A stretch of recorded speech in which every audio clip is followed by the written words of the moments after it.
الآخرين ويا ذا القوة المتين ويا أرحم يا راحم المساكين يا أرحم الراحمين يا أرحم الراحمين يا أرحم الراحمين يا أرحم الراحمين তিনবার এই দোয়াটা যদি পড়ে হযরত আবু উমামা হাদিসটা বর্ণনা করেছেন যে ব্যক্তি এই দোয়া ইয়া আরহামার রাহিমিন বলে তিনবার বলে দোয়া করবে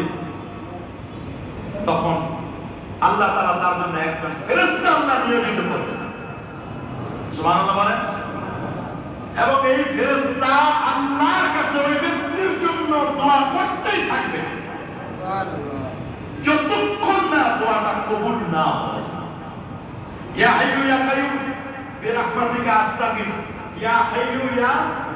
বলেন না ইয়া হাইয়ু ইয়া বিরহমাতিকা আস্তাগিস মাত্র আধা লাইনের দোয়া না ইয়া হাইয়ু ইয়া কাইয়ুম বিরহমাতিকা আস্তাগিস এই এতটুকু দোয়া এই দোয়াটুকু যদি আপনি পড়তে পারেন জামে তিরমিজির হাদিসের মধ্যে স্পষ্ট লেখা আছে মুস্তাদরাক আলা সাইয়্যিন 1875 নম্বর হাদিস মনের দুঃখ কষ্ট হয়রানি পেরেশানি টেনশন যত আছে সব আল্লাহ দূর করে দিবেন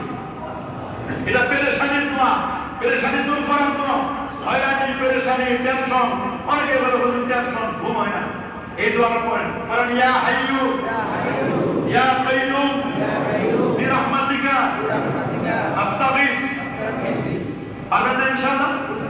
এই দোয়াটা পড়বেন দুনিয়া আখিরাতের কল্যাণের জন্য সব সময় এই দোয়াটা পড়বেন বলেন আমার সাথে রব্বানা আতিনা ফিদ দুনিয়া হাসানাতাও ওয়া ফিল আখিরাতি হাসানা ওয়া কিনা আযাবান নার আল্লাহ তুমি আমাকে দুনিয়ার কল্যাণ দান করো সুবহানাল্লাহ আখিরাতের কল্যাণ দাও দুনিয়ার কল্যাণ চান এই দোয়া সংক্ষিপ্ত দোয়াটা পড়বেন প্রত্যেক ফরজ নামাজের পরে আস্তাগফিরুল্লাহ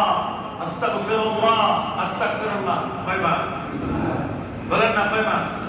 তিনবার পড়বেন আল্লাহু আকবার আল্লাহু আকবার আল্লাহু আকবার তিনবার পড়বেন আর এই দোয়াটা করবেন আল্লাহুম্মা আনতাস সালাম আল্লাহ আপনি হলেন সালাম আল্লাহুম্মা আনতাস ওয়া মিনকাস সালাম শান্তি আসে আপনার থেকে শান্তি নিজে ক্রিয়েট করা যায় না শান্তি দেয় কে আল্লাহ আল্লাহ শান্তি দিবেন আল্লাহুম্মা আনতাস সালাম ওয়া মিনকাস সালাম তাবারাকতা ইয়া জাল জালালি ওয়াল ইকরাম আল্লাহ যে আপনারে বানালেন কত মায়া করে বানালেন একদিন কি আল্লাহকে নিয়ে একটু আল্লাহর সৃষ্টি জগৎ নিয়ে একটু চিন্তা করছেন আল্লাহকে নিয়ে কি দুই চোখের ফোঁটা পানি ফেলছেন আমি যদি এখানে জিজ্ঞেস করি অনেক মুসল্লি আছেন আপনারা মনে হয় এক সপ্তাহ কাঁদেন নাই এমন আছেন না 15 দিনও কাঁদেন না আল্লাহর জন্য কাঁদছেন মা বাবা মারা গেলে কাঁদেন ব্যবসায়ী ক্ষতি হলে কাঁদেন আত্মীয় স্বজনকে মারা গেলে কাঁদেন কিন্তু আল্লাহর জন্য কি একবারও কাঁদছেন মাঝে মধ্যে চিন্তা করবে একটা মিনিট দুটা মিনিট আল্লাহ আমার আল্লাহ কত দয়ালু কত মায়া আল্লাহ আমার দুইটা কিডনি দিয়েছেন সেকে সেকে সেকে সেকে পানিগুলো সেকে সেকে দেন দুইটা কিডনি দুই পাশে 3 কোটি সেল আছে যদি 1 টাকা করে কিনা লাগতো 3 কোটি টাকা লাগতো পার ডে আমরা যে অক্সিজেন নেই পার ডে যদি হিসাব করে লাগতো বলা হয়েছে যে প্রায় 2,40,000 টাকা বিল আসতো পার ডে অক্সিজেন বিল 2,40,000 টাকা পার ডে অক্সিজেন বিল আসতো জানেন একটা সিলিন্ডার ইদে আপনার আইসিইউতে এক সিলিন্ডার অক্সিজেন দেয় কত 200 টাকা এবার 200 টাকা না এখন বাড়ছে অনেক আগে করে বলছি 300 টাকা 200-300 টাকা নেই এরকম কত অক্সিজেন আমরা গ্রহণ করি নাইট্রোজেন ত্যাগ করি তাহলে আপনি চিন্তা করে দেখেন সারা দিনে আমরা কতগুলো নিই কত টাকা বিল আসার কথা জীবনে কত টাকা অক্সিজেন আপনি করেন আপনি যদি চিন্তা করেন আল্লাহ আমার চোখ দিয়েছেন আমার দাঁত দিয়েছেন জিহ্বাটা দিয়েছেন জিহ্বাটা 36,000 রকমের স্বাদ আপনি আস্বাদন করতে পারবেন চিন্তা করতে পারেন দুনিয়াতে বেশি না 4,000 রকমের স্বাদ এখন তো 4,000 আইটেমের খাবার আজ পর্যন্ত কেউ বানাইতে পারে নাই এই যে আশপাশে যত খানা বানানা দেখেন কত 140 160 না 200 আইটেমের কত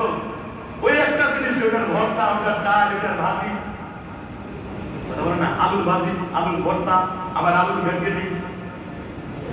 ওটার গরু দিয়ে একটু আলু নেই তো এক সিস্টেমের আইটেম তো এরকম করে মাছ কত করে একটু ঘোড়া করে একটু আলু দিয়ে করে অথবা সিম দিয়ে একটু রান্না করে ওই একটাই কত বানায় সিস্টেম করে এরকম করে 200-250 আইটেম। এই জিহ্বা বলা হচ্ছে যে এত 36,000 রকমের স্বাদ আস্বাদন করার ক্ষমতা আল্লাহ জিহ্বার মধ্যে দিয়েছেন। এটা জান্নাতে যা চাইবেন আল্লাহ তাই দিবেন। দুনিয়ায় সব আশা করেন না, সব খালি দুনিয়ায় নেওয়ার জন্য চেষ্টা করবেন না, আখিরাতের জন্য কিছু জমা রাখেন। তারা 5 ওয়াক্ত নামাজের পরে চাইবেন, আল্লাহর কাছে বলবেন আস্তাগফিরুল্লাহ আস্তাগফিরুল্লাহ আস্তাগফিরুল্লাহ। পারবেন না ইনশাআল্লাহ? কি পারবেন না ইনশাআল্লাহ? এই দোয়াটা আপনারা বলবেন সাইয়্যিদুল ইস্তিগফার। অনেকেই এই সাইয়্যিদুল ইস্তিগফারটা জানে না। আছে না অনেকে? মুসল্লিদের মধ্যে অনেকেই আছে সাইয়্যিদুল ইস্তিগফার জানে না। আল্লাহ নবী এটা সহিহ বুখারী 6006 নম্বর হাদিস। আল্লাহ রাসূল বলেন যে ব্যক্তি সাইয়্যিদুল ইস্তিগফারটা বলবে, এগুলোর প্রতি পূর্ণ ইয়াকিন রেখে ইস্তিগফারটা যদি দিনে পড়ে সন্ধ্যার পূর্বে মারা যায় তাহলে সে জান্নাতে প্রবেশ করবে। যে ব্যক্তি সন্ধ্যায় পড়বে সে যদি রাতের মধ্যে মারা যায় সে সরাসরি আল্লাহর জান্নাতে চলে যাবে, যদি তার ঈমানটা ঠিক থাকে। পরে আমার সাথে সাইয়্যিদুল ইস্তিগফারের মুখস্থ করবেন, আল্লাহুম্মা আনতা রাব্বি লা ইলাহা ইল্লা আনতা খলাকতানি ওয়া আনা আবদুকা ওয়া আনা আলা আহদিকা ওয়া ওয়াদিকা মাসতাতু আউযু বিকা মিন শাররি মা সানাতু আবু লাকা বিনি'মাতিকা আলাইয়া আবুউ বিযামবি ফাগফির লি ফাইন্নাহু লা ইয়াগফিরুয যুনুবা ইল্লা আনতা। এটা সাইয়্যিদুল ইস্তিগফার। বলেন না এটা কি সাইয়্যিদুল ইস্তিগফার? এটা মুখস্থ করে নেবেন। এখন ইউটিউবে পাওয়া যায়, সাইয়্যিদুল ইস্তিগফার দেখে দিবেন, 10 বার শুনবেন, কয়বার শুনতে শুনতে শুনতে শুনতে দেখবেন যে মুখস্থ হয়ে গেছে। বারবার করে তেলাওয়াত করবেন, বারবার করবেন, চেষ্টা করবেন। সূরা হাশরের শেষ 3 আয়াত আউযু বিল্লাহিস সামিউল আলিম মিনাশ শাইতানির রাজিম 3 বার বলবেন। বিসমিল্লাহ ছাড়া বিসমিল্লাহ আসে না হাদিসে, জামে তিরমিজির মধ্যে আসে। যদি কোনো ব্যক্তি সকালে পড়ে সন্ধ্যায় পড়ে 70,000 ফেরেশতা তার জন্য আল্লাহর কাছে মাপ চাইবে। ওই দিন যদি মারা যায় শাহাদাতের মর্যাদা সে লাভ করবে। আল্লাহু আকবার বলেন, আল্লাহুল্লাযী লা ইলাহা আলিমুল গায়বি ওয়াশ শাহাদাতি হুয়ার রহমান। সূরা হাশরের শেষ 3 আয়াত এগুলো পড়বেন, এগুলো মুখস্থ করবেন, দেখবেন বরকত দেওয়ার মালিক কে? আল্লাহ। জামে তিরমিজি 2922 নম্বর হাদিসে আসছে